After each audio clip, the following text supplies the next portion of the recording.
And we're live to review the episode of Homicide Life on the Street that's in the title. Over to Jeff. The Heart of a Saturday Night. And we're reviewing this on a Saturday night. What a coincidence. Well, for me anyway. I guess it's already Sunday morning for Ben technically, but still, in the middle of the night, so it's close enough. And this episode was originally broadcast November 15th, 1996. Was written by Henry Brommel. In fact, it was his final script for the show. And directed by Whit Stillman. And I'm going to go straight to Mr. Morris's review because he pretty much sums up what happens. And I think this one's pretty devoid of spoilers too, so that's good. As I have mentioned previously, one of the reasons Homicide was such a brilliant show was because of how it dealt with the most painful of emotions, grief. Considering how well they handled that feeling in such episodes as Every Mother's Son or A Doll's Eyes, you wouldn't think there would be any more that they could mine from this subject. Well, I would think there would be, but anyway, I guess I think better than he does. The Heart of a Saturday Night proves them wrong. Once again, we see the effect of murder on the bereaved.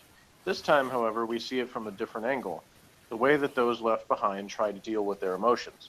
In this case, writer Henry Brommel shows a group therapy session for the survivors of 3 recent murders, which all took place on the same Saturday night. And of course, that part's a little bit stretches the disbelief for a little bit, but it's still effectively done anyway. In an homage to the show's old look, all of the present-day therapy sessions are filmed in harsh, decolorized images, while the flashbacks to the Homicide Squad are in full color. The bleached-out look fits the therapy session. A vital part of their lives has been drained from it, never to return. The survivors are 4 very different people: a young accountant whose wife was killed in a carjacking, a young woman whose husband died in a bar brawl, and the very late middle-aged parents of a wild teenager who was raped and strangled. All are dealing with their grief differently, but some emotions are common to all of them. They are all angry, but their anger is directed at different people. The husband's anger is directed towards the killer who was never caught, and the police department he feels is incompetent. The parents of the teenager are angry at each other. Both of them still have very divergent views of their daughter. The wife is angry at her dead husband. He was a pretty lousy person who she was working up the courage to leave, but now will never be able to. They are also feeling an intense pain that will never truly end, and whether or not the killer was caught, or if they have people to support them, they may never be able to find peace. The detectives at the squad are all feeling their own kind of pain. Hamilton and Kellerman are still chained to their desks and are going through the agony of being treated as furniture. You'd think that this link would bond them, but Frank, as we all know, doesn't bond. Mike takes some of his frustration out on Frank and says some pretty mean things, but in the end, the two form a kind of fragile bond dealing with their problems. So he just contradicted himself. He said Frank doesn't bond, and then he said they did. But anyway, Lewis and Munch have their own set of problems. The carjacking case is a dud, and they both know it, as they spend much of their investigation looking for the victim's 3-year-old who was in the car when it was taken.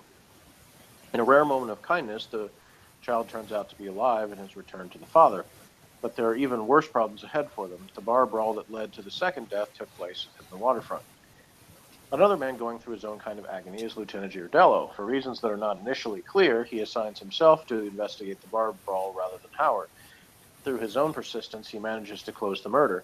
When Howard asks him why he went to such trouble, he tells her that he is still feeling guilty for killing a man when he went out on the street in last season's The Wedding. Actually, I don't think he actually says he's feeling guilty, but anyway. He says it effectively. No, it's just that he thinks it is his fault. Right. For him, this is his way of proving to himself that he is still good police. However, it is clear that even this success will never take the sting away. Frank is also trying to prove he still got it. Even though he is stuck to his desk, he helps Bayless identify the third victim. Then, through a thorough interview with the men who found the body, he manages to track down the man who killed her. Frank still isn't all the way back, but he's getting there step by step. Without question, the most shocking revelation occurs with Dr. Cox when she appears at the same therapy session as the other survivors. It turns out that her father's death was not from the result of an illness. In fact, he was the victim of a car accident when an aggressive and unidentified driver forced him off the road. Considering how long he lingered after the accident, it's a little hard to believe his death would be classified as a murder, but no matter what you call it, there's no doubt that Cox is still in a lot of pain. Of all the survivors, she has found the best way of dealing with her loss through her kind of detachment as an ME. But as we will find out soon, this detachment costs her a great deal and makes her react in ways that are not always healthy. Even for an episode of Homicide, this episode requires that a great deal of attention must be paid. By switching between flashbacks and current events, the viewers have to work hard to understand what is going on. It's a credit to the show that Brommel believed that this was something that the average viewer, often demeaned by other television shows, could manage to do. The directors of Homicide often have difficult tasks, and it is due to the fine work of Whit Stillman, director of the critically acclaimed low-budget films such as Metropolitan and Barcelona, that have the same kind of emotions and thoughtfulness of Homicide. The guest actors are also up to the material, particularly Rosanna Arquette and Chris Eigeman, I'm not sure how you pronounce that, two of the more underrated actors in Hollywood. The Heart of a Saturday Night ultimately doesn't have the same emotional impact such as Top Gun or Every Mother's Son, mainly because the action follows so many different plots that the ultimate effect very slightly reduces the emotional impact. But the pain for all of the survivors is real, and it comes through the screen loud and clear. Grief does not go away whether or not there is closure, whether or not you have someone to support you. And some scars from emotional damage never go away. My score, 9.1. What say you, Ben? I say, I did not enjoy this episode. Let's see where back on track so that I'm. All right, I need to show something on screen. There was one thing in this episode that earned the 5 out of 10, and it was one line. It was that line. Then he tried to pick up other women. Thank God he wasn't very good at it. And then there was the scenes between Frank and Kellerman. That's what earned the 5 out of 10. Those bits. I didn't. So were you kidding then when you said before we started it was in your top 10? No, I said it wasn't in my top 10. Oh, I misunderstood you. Yeah, I said this is not exactly in my top 10. Oh, I thought all of the scenes with the therapy were just like getting in the way because it's like we don't care about these characters. It's just these people complaining, and it's all these different stories that are not connected with each other. It's better to have, like, if you're going to do this kind of emotional story, it's better to stick with one. But I'm not complaining about it from a sort of like an objective point of view of like this is bad writing technique or anything, but I'm complaining about it from the point of view is I don't like this sort of thing. Okay, well, let's go back to what you had on the board because I didn't really understand that. Are you just saying you didn't like that dialogue? No, I was saying that the 5 out of 10 is because of that line that I like. Oh, so you're saying it would be even lower without that? Yes. I thought that was a very good line from her. Then he tried to hit another woman. Thank God he wasn't very good at it. Okay, so you're saying those were the only things you liked in the episode? Yeah, that and the scenes between Frank and Kellerman. Okay. Although it did seem like there was then you can sort of see why. I mean, I can understand Kellerman's reaction, and I was wondering. Oh yes, something from a type point of view is: do you think Frank said that to Kellerman because he was bored? Did he try to wind him up a bit? He was kind of messing with him, and it's kind of obvious from the way he sort of grins at him as he walks away that. And that's why another time I relate to Frank, because it's like it's obviously messing with him, but it's obviously Kellerman was hurt by it, and so he goes outside to try to kind of smooth it over without really saying much. I've been in that same situation where I know I need to say something to somebody that I've sort of gotten into it with, but I don't really know exactly what to say, so I just sort of, kind of sideways into it, and that's exactly what he did by going out and saying stuff about the stars, and and then just basically just saying, you're all right with me, and then going back.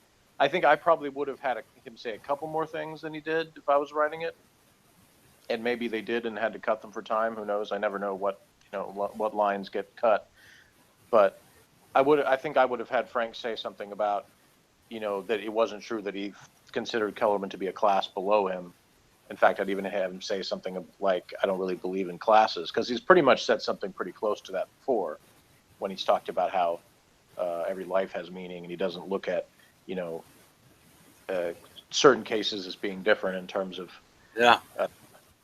anybody being lower than someone else. Like he contrasted that belief with Felton. So, I would have liked to have had him say something, even just one or two more lines about that. Yeah, I mean, I think you would have written, like, if I had handed this script over to you, you would have like added more stuff about that, more moments from Frank. Yeah, I think I could have found a couple lines in another part maybe to cut and insert a little bit more there. Yeah, and they had like a musical montage for a minute or so. I thought that you get the special feature of Giardello getting to have like a case of his own, and then it's rather disappointing. And I was thinking, initially, oh, good, we gets to have a case, and it was like, if you're going to have a storyline where he gets his own, I concentrate on it. Well, I had an emotional reaction to that, where I was thinking, even though I understood what he was saying about why he did it, I still was also saying, I wish Howard had had more to do, so she would have been the one that took that case.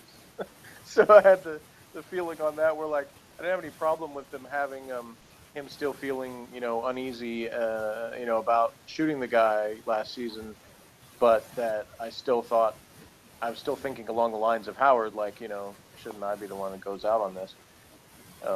And that she hasn't had enough to do, and so. Well,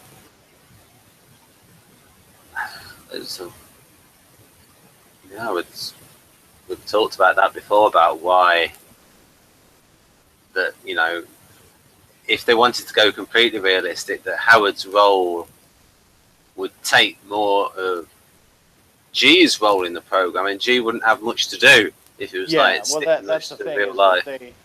They obviously from the beginning they recognized, and it may have been the intention from the start, but it also may be something to do with when they had Yaphet Kotto playing that part. They realized just how strong he was in that role, and they wanted to utilize that and not just have him be kind of a background character.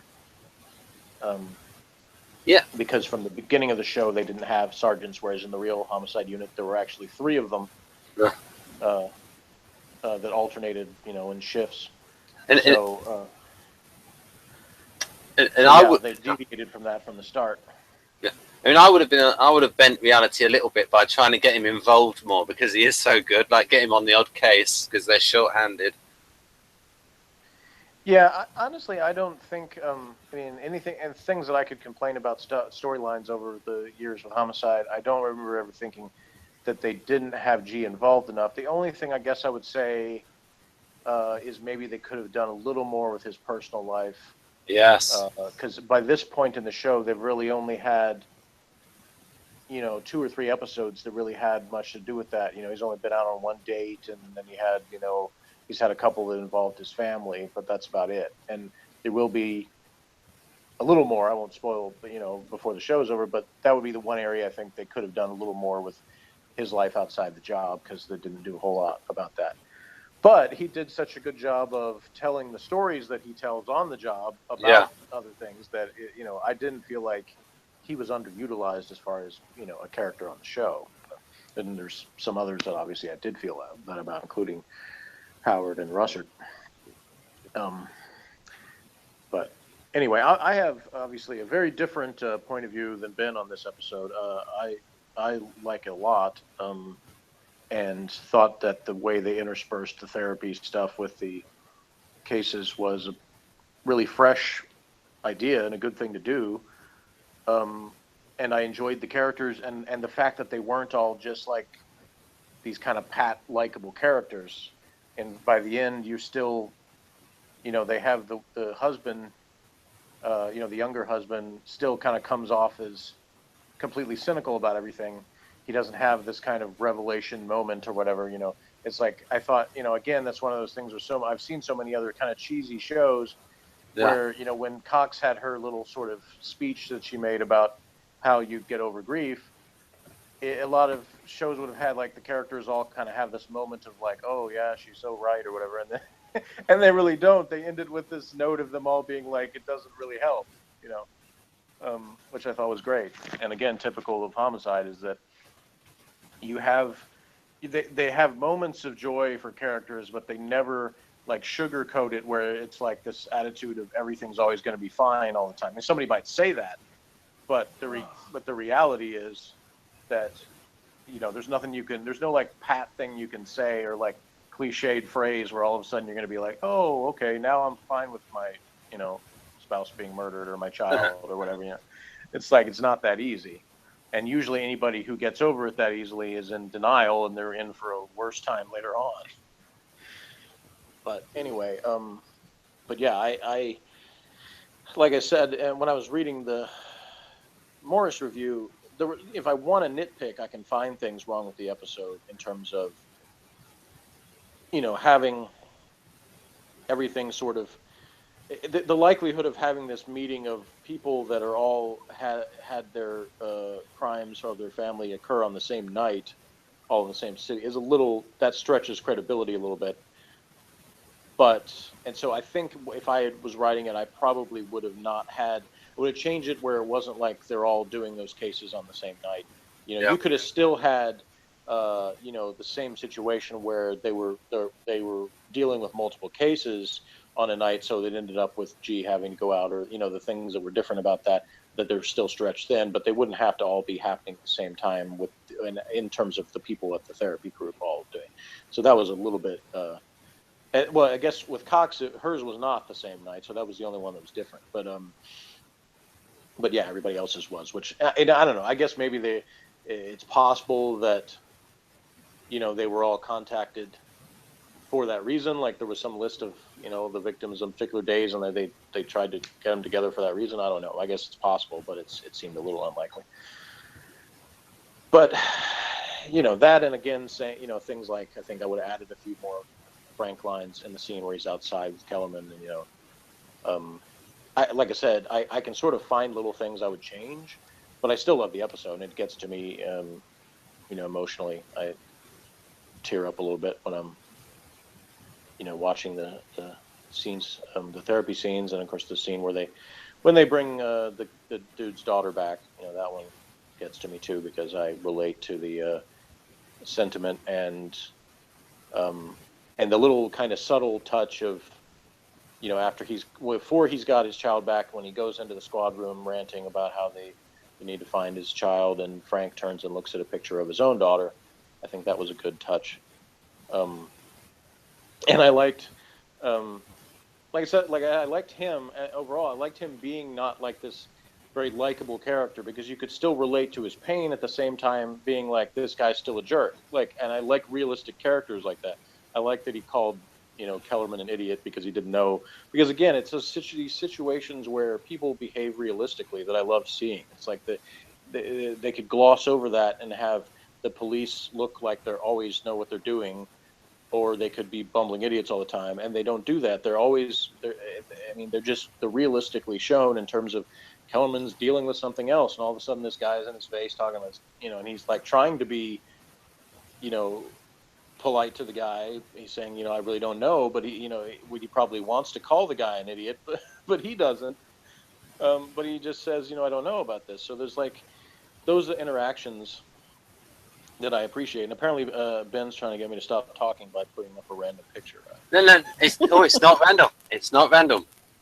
Okay, tell us, Ben, how this picture relates. One of these people, one of these thespians, was in the episode that we just watched of Homicide. And this is from the pilot of Red Dwarf USA that never went to series. So, right. Which one do you think was in the program? Was it the guy on the right? Yes, this one here. That Eichmann guy, the guy that played the father. Right. Yeah, the father, the one who was a bit of an arsehole. Okay, him. Okay. Yeah, because Well, how long ago was this? 1992, so only 4 years before the Wow, episode. they did a good makeup job because he looks older in this than he did in Homicide. From that picture, anyway. Yeah, I mean, part of it is the lines across, but I couldn't get. And this is Terry Farrell before she went into Star Trek. But if you can see, it's the same guy. Yeah, it's funny because I was thinking If you look at his chin, that maybe it was the therapist guy. right? If you see his chin So I there, didn't recognize him. yeah, if you see his chin there, and then see his chin there, you can see it's the same guy. Yeah, I would have never picked him out from that. But yeah, she acted well, Rosanna Arquette. I thought the mother was good. I thought the older parents were good. Yeah, I liked that that classic type contrast between her and the husband, because it was like they did the he's like, you always see only the good and never acknowledge the bad, and she's like, and you never see the good in anybody. So you had the contrast there. And then I had this thing about looking at Bayless's hair, thinking he's got something. Maybe he's trying to remove some of the grey out of his hair. Maybe. Right. Right. Certainly wouldn't be the only actor to do that. Right. And then we've got Kellerman, 24 going on 14, playing his Game Boy or something. Actually, we had his actual age revealed in a previous episode. I can't remember how old he is. Was he late 20s? Actually, a little older than that. He's 31. Ah, right. Because they said that in the episode where he was taking the lie detector test, because he was confirming his age and how long he was in the arson unit. Yeah. So yeah. So and there's a later episode. I don't remember whether it's specifically given, but there's later episode where he talks a little bit more about why he became a cop, and so he may have actually said that he was only like 18 or 19 when he became a cop, because it would make sense with the timeline because of how long he was an arson detective. That would have made him like only 25 when he became an arson detective. So if he was a uniform cop before that, then it would make sense if he had been there for more than 5 years before he was made a detective. Yeah, and something else I noticed is his eyebrows are the same colour as his hair, unlike Daenerys Targaryen in Game of Thrones with her fake blonde hair and black eyebrows. All right. What else? Oh yes, we had some quite a bit of like seeing previous cases on the board, so things that we can go over, ones that we've seen. I think we saw Imback, is that right? Ones we made, because some of these cases are off air, and the other ones we actually did cover, like Gillies, Giles 145. We might have done. Yeah. Although it's still in red though, and then.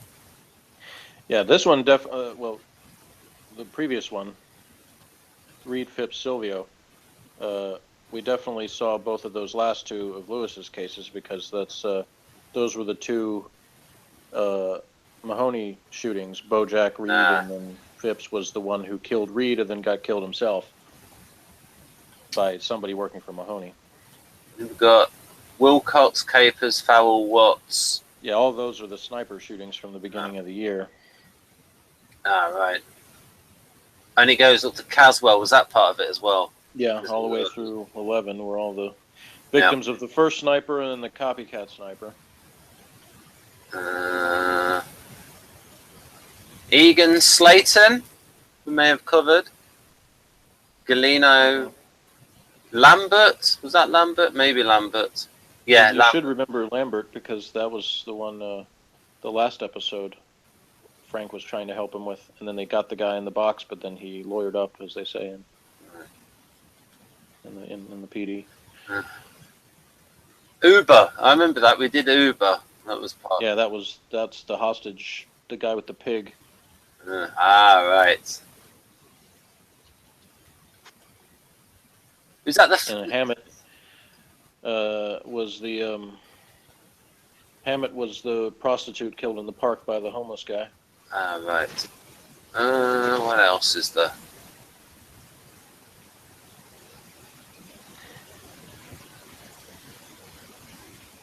Right. We even got a brief shot of the board, I think.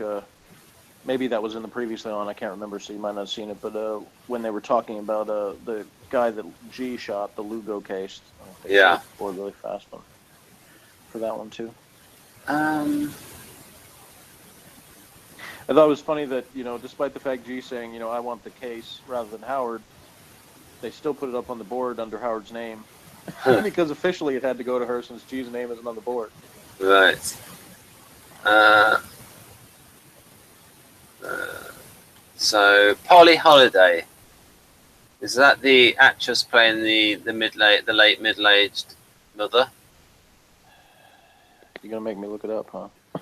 No, well, you don't have to. And then I don't know off the top of my head, so I don't look here if I can find it fast enough for it not to be a distraction.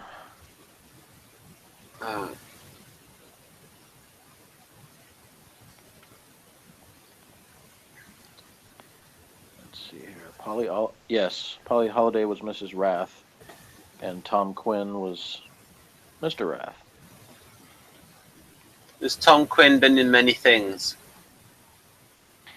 Yes, because I know I've seen him, but I can't off the top of my head tell you what. I think he's just one of those TV character actors that does a lot of guest roles in TV shows. Yeah. Because I know I've seen him in things before. Right.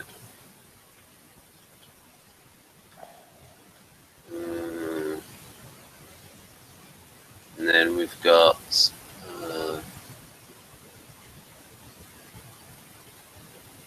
none of these people, the big ones.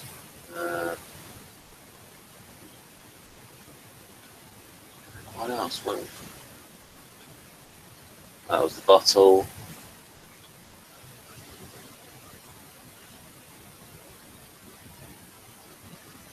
So that's right.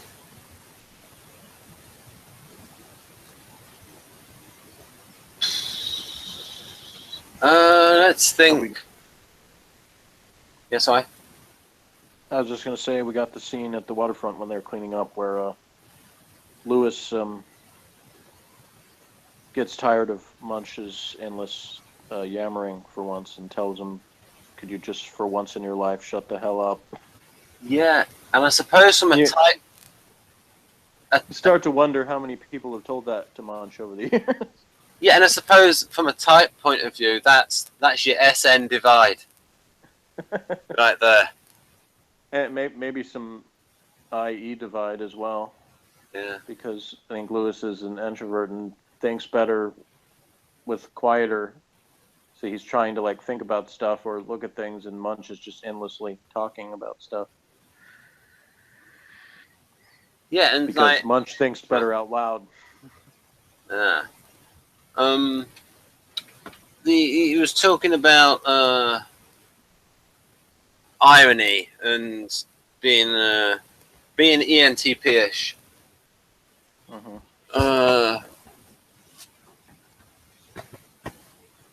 And Lewis thinking, yes, very insightful. Not interested. Tell me something I don't know.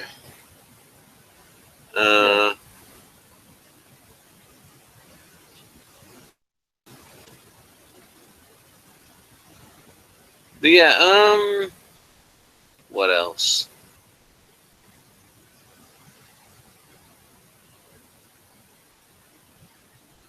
Yeah, and also saying in the acting of Kyle Secor that he can tell that Frank's coming back in terms of his abilities, or rather he's giving him more credit. Yeah.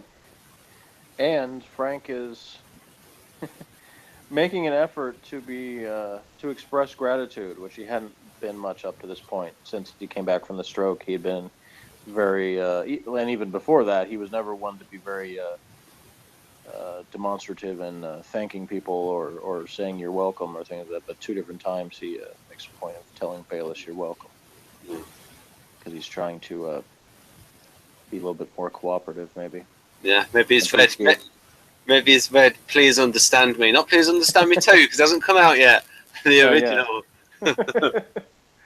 Yeah, it's hard to. I would say probably Frank's initial reaction would have been similar to mine. He probably would have dismissed that, but then at some point he might have gone back to it and read it again. You know, maybe from a different perspective, because you can tell over the time of the show, even what we've had so far, that he does reconsider things from time to time. So he definitely has with Bayless himself, because his original sort of viewpoint on Bayless has changed over the time he's got to know him and worked with him. Yeah. There's still moments where they write Bayless as somebody who is a bit square and naive. Yeah. Compared to... Well, like I said, there are middle-aged,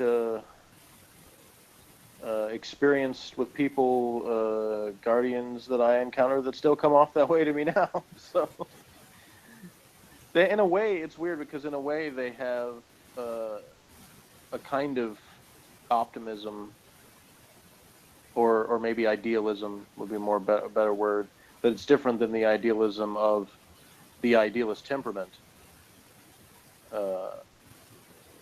You could say in some ways it's the opposite, but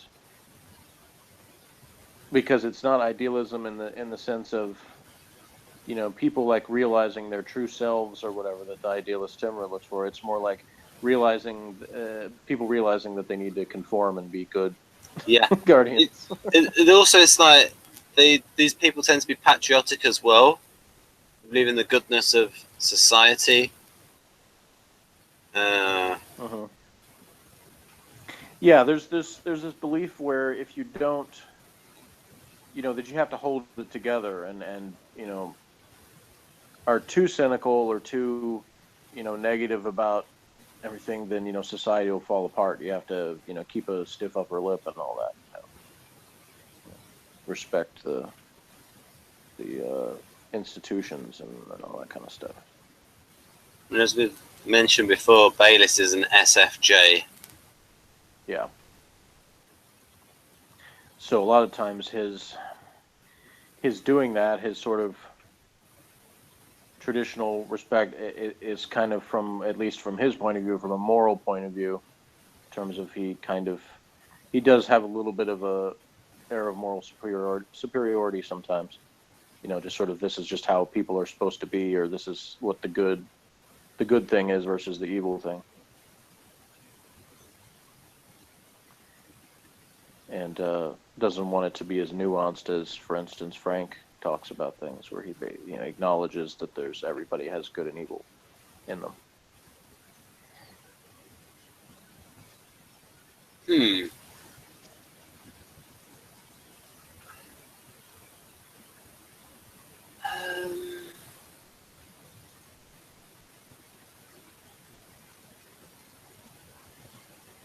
Yeah, I mean, that's like a subjective. When we come to assess this program, it's just the subjective thing of like you, Jeff, like connecting with the anguish of these victims of crime, whereas to me, and like it's generally well acted. Eigman's a little bit questionable. Not bad, just not as good as the other ones. In the years ago, I would have been more interested in like going to that dark, dramatic side. It's just that these days, I don't get much joy or catharsis out of watching depressing things. See, that's the funny thing about it is, to me, I know I've said this before, but it's still the case, is like, it's so well done to me that it doesn't depress me, because I just find myself being respectful for how good the job they did, as opposed to like, it's like it can emotionally impact me at the same time I'm not like, brought down by it. So within the time I'm watching the show, it affects me, but it doesn't linger. In fact, like I told you before, this episode is one that, when, as soon as it's over, I want to watch it again, because it's like, I almost feel like, because it has this power to it, that I'd miss stuff because I'm too wrapped up in it, where I'm losing. And especially because we were going to do a review of it, I said, well, I don't want to miss like details of things. I want to like pay attention. So I almost watched it again today in preparation for this, because it had been several days since I watched it. So I didn't want to forget things from it that I wanted to talk about. But yeah, there's just like, I love the fact that they had the different cases working at the same time, because we've had, I think, they kind of got away from that in recent seasons. As at the beginning of the show, they had much more of a sense of everybody is always doing something, and there's been episodes recently where it's like, well, where's this character? Where's that character? Because it's like, rather than having everybody involved in doing something, they kind of tend to focus on one pairing, per episode a lot of times. And they'll sometimes have two, but not usually more than that. So even just the fact they had 3 cases, and then even still another subplot in terms of, the Kellerman-Pimbleton stuff going on. And even you could sort of say Dr. Cox is another thing too, because she was involved in the cases as well as the therapy group. So once again, you could say maybe a little bit of overexposure for Miss Forbes on the show, but that was probably the intention at the time. They were trying to boost their ratings by featuring who they thought was going to get viewers. So Yeah, she's a good actress. I don't know if you watched that scene in Battlestar Galactica. No, I haven't yet, because you sent it to me. I was at work, so I couldn't watch it. Then I forgot about it. Right. What was I going to say before?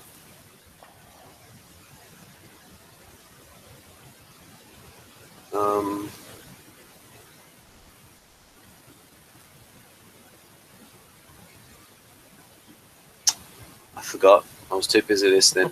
I was.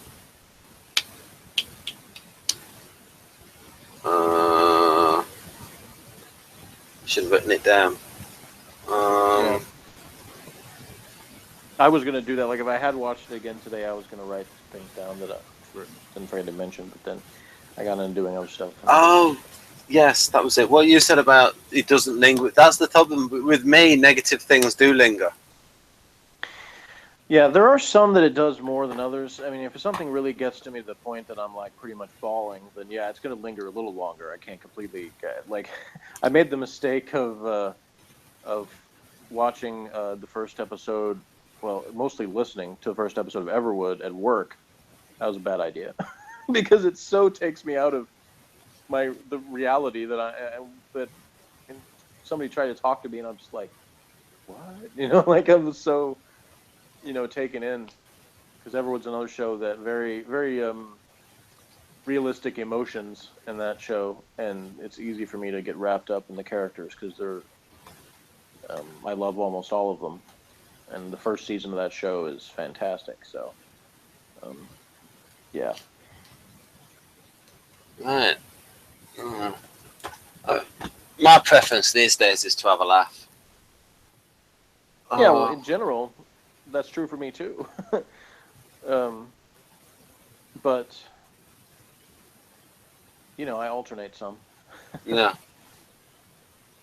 Because there's comedies I watch regularly, but probably in total it's more drama. But part of that's also because dramas are usually longer. I mean, the last dark thing that I liked was Battlestar Galactica and Caprica. Capra had the problem of uneven acting. I won't talk too much about that, but yeah, I mean, Yeah, well, I do like some dark things if it's very well done and has other things going for it. as I've said before, I don't like dark things, but Homicide doesn't strike me that way most of the time. NYPD Blue actually does a little bit more. I'm not sure exactly why that is, but for some reason, maybe it's even though I like NYPD Blue, it's not quite as good as Homicide. So it's like it's a little easier for me to get affected in a negative way by some of the cases. I'm not sure exactly, but I think it's just a little bit of a different format, and so something about the way it's presented just does that. If you were to do a combined cast, where is he called Sipowicz, the bigoted character from NYPD Blue? Yeah, Sipowicz is right. Yeah. So how would you rank him compared to your favorite characters in Homicide? If you were to rank them all in terms of your favorites, your personal favorite just characters, as a television character. Yeah, like who would be number one? Right. Because as much as I love my favorite Homicide character would be Lewis, with Hamilton a close second. And as good as they are, like the acting, acting wise, they're great and they're written well, and they. But the thing is, a Sipowicz, like I said, it's a different format. Homicide's more of an ensemble. NYPD Blue really sort of always featured a couple of people. Like they had their characters as cast changed over the years. But Sipowicz was always the number one on the show, and thus because of that, and he's on for 11 seasons, his character is developed better than, I mean, pretty much anybody I can think of in TV history. So I mean, and so much of a example of somebody that you don't that can change realistically over time, but not change to satisfy some sort of caricature of what. It's so even though as much as I love soap operas, but a soap opera-ish thing of, well, he was a bad guy and now he's a good guy. There's nothing. It's never presented that cut and dry. Sipowicz is a very realistic character in that he has ups and downs he goes through and realistic changes that he goes through based on those things. And there's never a point where I said, I mean, I can't even think of a single thing over the years with him, and a lot of them I haven't seen in a while, but where I thought, well, this is out of character for Sipowicz to act this way. There were actually a few other characters that there were some moments like that, but with him, there never was. So I still think he's one of the best characters written ever on television. So, what MBTI type do you think is? Some credit obviously has to go to Dennis Franz for his portrayal over the years. Very. What MBTI type? I'm going to hold off on answering that. Or temperaments. Because I'm rewatching the show, and we're and Morgan's seen some of it, and we're in season 3 now. So I'll get back to you about that after, because I haven't watched the show before now, thinking of it in those terms. Like the last time that I watched, most of the NYPD Blue ended in 2002, maybe? Can't remember. Or maybe it was 03, 04, somewhere. Anyway, it was before I got into personality type stuff, really. I was aware of that stuff before, but it was never like a huge focus. So most of the episodes I haven't seen thinking of them in terms of that framework. So there's been little moments in these watching these first 2+ seasons that I've obviously there's things revealed about Sipowicz that kind of clue in on his type.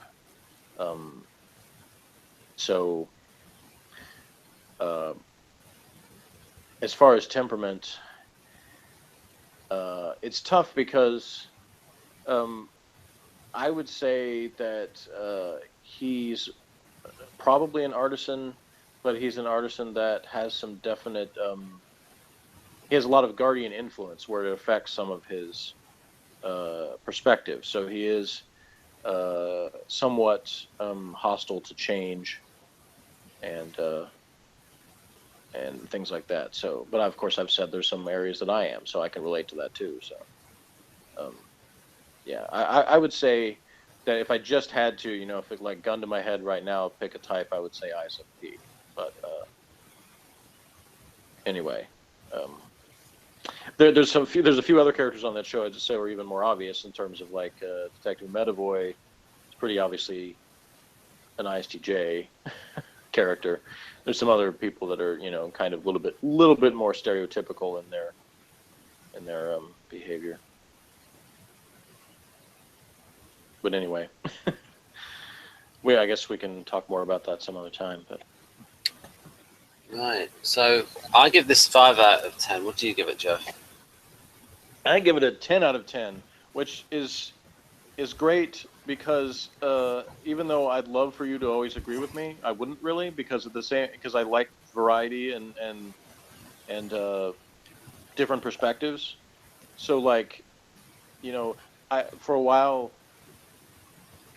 I thought, well, he isn't. It almost seemed like you were afraid to give an episode a lower score because it was like you didn't want to like offend me or something, Not that I'm saying you were dishonest about your scores, but you always sort of qualified it. Yes, it is sometimes.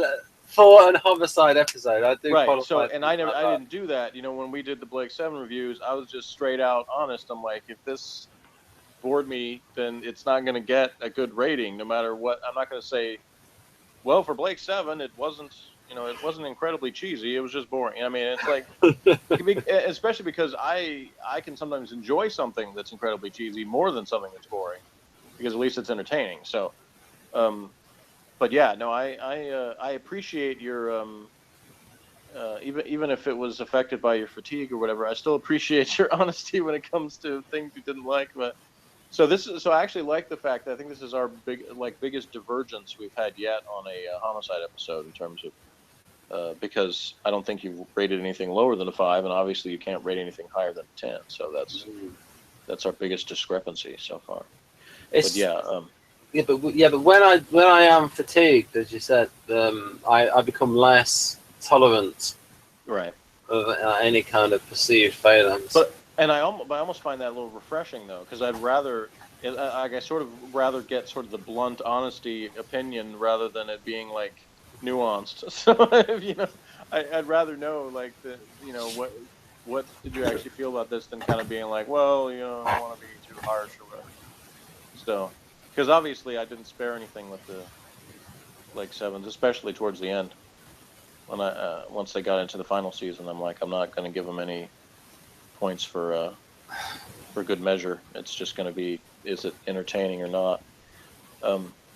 Which I feel like I'm the same way with Homicide. I don't.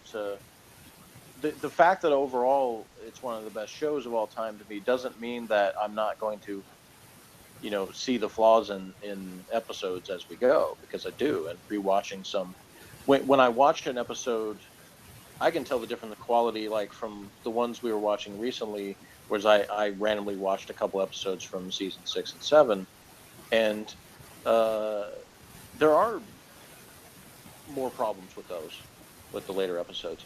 And again, I still think they're good, but there's more flaws, and obviously we'll get to those and I'll point them out when we get to them. But watching juxtaposing those with each other, it's more obvious to me seeing some of the ways that it's not as good. But anyway. So yeah, you gave it a 5, I gave it a 10. I'm repeating the scores so that that's right at the end of the video. So if I go back and try to look at get these scores later, I don't have to search too deep in the video to find them. So in case we do a season 5 in review video, I can find it quickly. But so join us next time for The True Test. All right. Bye-bye, folks. Bye.